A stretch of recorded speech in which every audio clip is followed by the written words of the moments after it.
सम्भाषणसन्देशसंस्कृतमासपत्रिकायां प्रकाशितानां बालकथानां ध्वनिप्रसारणम् इदं बालमोदिनी इति। भारतीयसेनायाः केचन अधिकारिणः तत्पत्न्यः च सहयोगिनः कस्यचित् आप्रच्छनाय रैल् स्थानकं गतवन्तः आसन्। तदवसरे केचन दुर्वृत्ताः दुष्टजनाः महिलाः बहुधा अपीडयन्। तस्मात् क्रुद्धाः सेनाधिकारिणः तेषां ग्रहणाय उद्यताः। तान् प्रहृत्य ततः पलायितवन्तः ते दुष्टाः।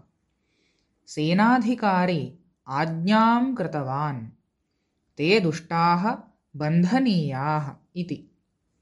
दुष्टाः तु समीपस्थे चलनचित्रमन्दिरे प्रेक्षकाणां मध्ये निलीय स्थितवन्तः आसन्। सेनाधिकारिणः तान् अन्विष्य बद्धवन्तः।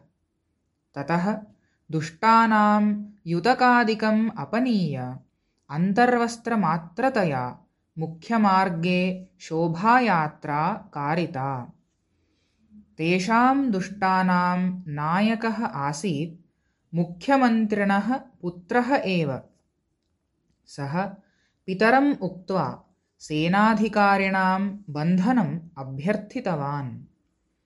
पुत्रस्य अपमाननवार्तां श्रुत्वा क्रुद्धः मुख्यमन्त्री सेनाशिबिरं प्रति प्रस्थितवान् सेनाधिकारिणां बन्धनाय। तत्र मुख्यमन्त्रिणः वाहनस्य प्रवेशाय अनुमतिः एव न लब्धा। क्रुद्धः मुख्यमन्त्री प्रधानमन्त्रिणं सर्वं श्रावितवान्। प्रधानमन्त्री मुख्यं सेनाधिकारिणम् आहूय किं प्रवृत्तम्, मुख्यमन्त्रिणः अपमाननं किमर्थं कृतम् इति अपृच्छत्। तदा मुख्यसेनाधिकारी प्रवृत्तं सर्वं निवेद्य, सार्वजनिकस्थले महिलानां मानस्य रक्षणाय अस्माभिः एतत् सर्वं कृतम्। महिलाः भवन्ति पूज्याः, तासां मानस्य रक्षणम् अस्माकं कर्तव्यम्। यदि एतत् न क्रियेत तर्हि देशस्य दुर्गतिः एव भवेत् इति अवदत्। ततः प्रधानमन्त्री तं मुख्यमन्त्रिणम् उद्दिश्य, दुष्टकार्यस्य समर्थनं न उचितम् इति बोधयित्वा ततः प्रेषितवान्।